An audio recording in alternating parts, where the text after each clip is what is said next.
Dropout. The future was a road to nowhere. But when these two bad boys hooked up together, they stumbled into something good. In just 3 years, they transformed their lives and created a bit of a business empire. Clothes, haircuts, graphic design, even a school. In fact, it's more of a movement than a business. And as Sarah Hall reports, Andy and Danny have huge plans. You may not understand this music, detest it even, but you don't have to like hip-hop to appreciate this success story. These are the Decepticons. Their new album is one of the fastest selling in the country. And behind the band is Dawn Raid Entertainment. Most independent record labels go under in New Zealand, but Dawn Raid is going from strength to strength.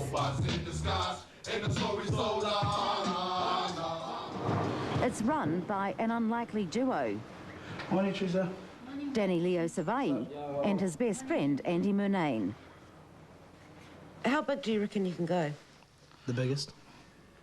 What does that mean? The thing is, you really got to understand what it takes to have no dollars in your pocket, and to dream of one day you might make 100 grand, then to making 100 grand, to one day you might make $250,000, to making $250,000, right up to whatever we make today. The odds were not in Danny and Andy's favour. 3 years ago, they were living in a garage in Otara. Now they're meeting the superstars of the rap world, like Snoop Doggy Dogg, and hanging out at Def Jam Records in Japan. What's up, everybody? It's Brother D. I'm chilling with my girl Rico. They employ more than a dozen people from South Auckland. Besides their recording studio, they've got graphic design and internet companies, a clothing label, a screen printing factory, a shop, even a hairdressing salon. And soon, Dawn Raid will open a school for young South Auckland kids who want to make it in the music industry. You guys are going to lead the way, you're going to lay the foundation for their course. So who is Dawn Raid, and how did this company win admirers such as the Warehouse founder Stephen Tyndall and serial king Dick Hubbard? Well, as you'll see, it's an unusual story. A story of two young men far removed from the traditional corporate culture.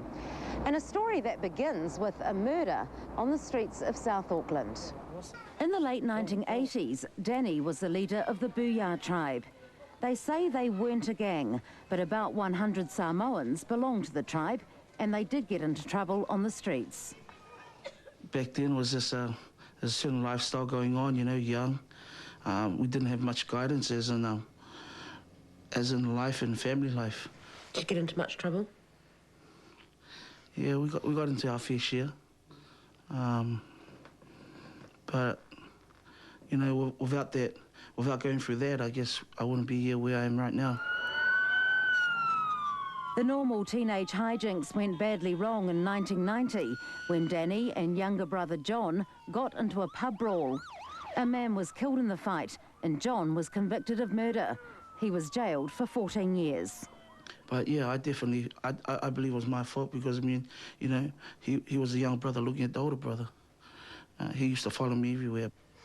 So, John goes to jail and he's only 17. And is it at that stage you decided to change your life? Mm-hmm. Yeah. They're actually sort of like, they sort of ripped me to bits, really, Like I said, you got to learn from your mistakes. And if that, losing John for like 10 years, I had to learn from that, That was a big, massive lesson.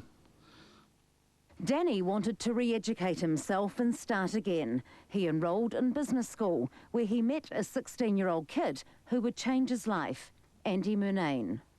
Had like a singlet on and I saw, a Booyah tribe tattoo.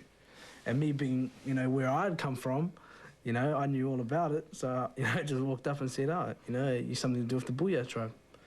And he was like, what the hell do you know about it, Andy, too, had been in trouble as a kid, put on an anger management course at 13, caught stealing at 15. Because of their backgrounds, something clicked. Danny and Andy became best friends, an unlikely team. Palangi and Pacific Islander. To everybody else looking in, they see it funny because, you know, it's a white kid and a Polynesian kid, you know? I don't know. Maybe it's the colour thing that gets some people. Who knows? But to us, he's just Andy and I'm just Danny. Victor and Funnel, the new album, Someone Pride. They shared a love of music and wanted to make their own album to give aspiring young musicians the chance to record. Andy had the business dreams, Danny the street cred, but they didn't have the money to fund the project. And I remember sitting in the car, because I'd normally take him to work, you know. And I sat in the car and I said, yo, bro, you know what I think we need to do to make money? I'm going to start selling T-shirts. I'm going to go to the markets this Saturday and do it. And he said, cool, do it. And I quit my job. Andy and Danny joined with another garage T-shirt maker, Fred Haliki, and came up with edgy Polynesian designs. We've got a shirt called Bungas Worldwide. And back in the 60s and 70s, you'll never say that word bungas to an islander, or else you get slapped in the face or something like that. But nowadays, we've turned a negative and changed it into a positive. So everyone sees the shirts now and they're like, oh, hey, that's funny, that's a cool gimmick. 3 years later, the boys can still be found at the Otara markets every weekend. They sell tens of thousands a year. In fact, the T-shirts are so successful, they fund every other part of the business. How important has the T-shirt business been to you? It's the most important thing. Absolutely. It's the most important thing that got us to where we're at today. Absolutely. Yeah, still is the most important thing. Running the companies is a 7-day-a-week job. It's a real family affair. Andy's wife, Monique, runs the clothing store. At the screen printing factory, David from the Decepticons has been given a full-time job. The hairdressing salon is run by their friend, Sai. At the head office, Andy's brother, Matt, does the books. And Andy's father, Mike, is the business consultant. It started just as an idea to record young people, to help young people in South Auckland. And I guess now it's grown into a movement, really. It's a business, sure, but there's lots of other things. Yeah, so it's the embryo of an empire, I guess. While Dawn Raid is now a mini empire, Danny and Andy have a staunch philosophy of looking after their community. Most of the people they hire have been long-term unemployed. It's a philosophy praised by many, including Stephen Tyndall from The Warehouse. While they look different from the other corporate types, the boys are regulars at the breakfast meetings of Business for Social Responsibility. We started going along, going to this breakfast, going to the business meetings and, you know, just networking with people and, you know, which led us to be introduced to, you know, like Steve Tyndall, you know, just to give back, really. Yeah, we didn't realise we were being socially responsible. Nah, we didn't know it was called that. Yeah, that's a fancy name. We used to say that. That's what you call it. We call it just helping, you know? Yeah. Now they've had some success, the boys want to give something back. The same way they took Decepticons off the street and into a musical career, Dawn Raid wants to do for others. Andy and Danny have set up a 3-month course to teach kids the basics of the music industry. Please, no tagging, no scratching or anything goes on in these rooms. How you see this place right now is how it stays, okay?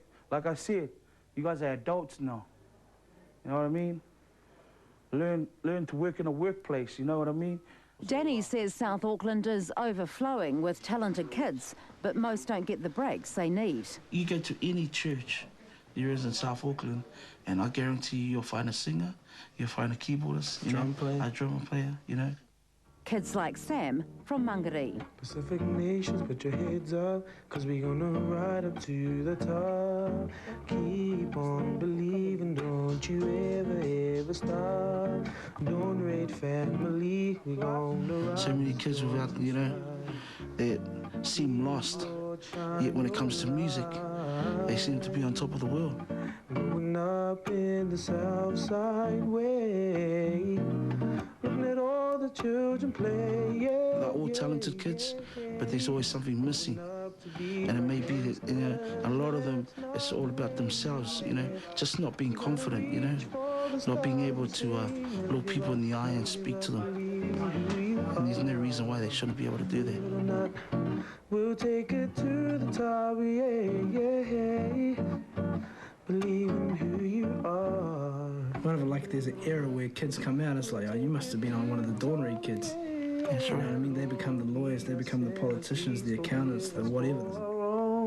A love for you will never fade to you. We dedicate the song. I want to save a few who are out there.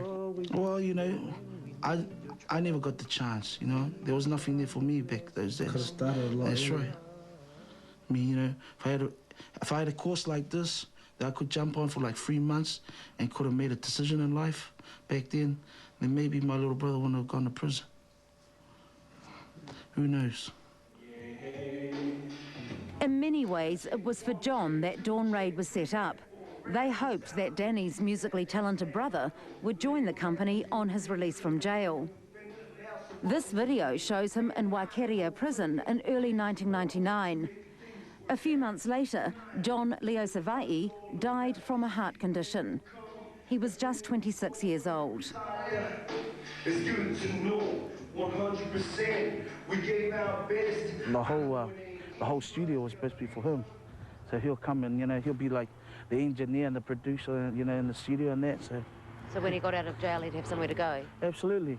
You know, that's how much we loved him, and, you know, what he meant to us is that we already had something set up for him in there. But unfortunately, he didn't make it.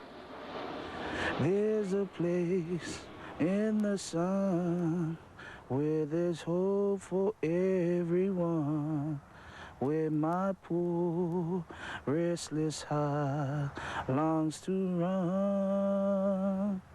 There's a place in the sun, and before my life is done, gotta find me a place in the sun.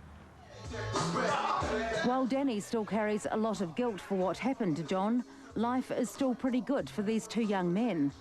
The Dawn Raid empire is expanding, and they've just signed a deal with Universal Records, which will distribute the Dawn Raid albums.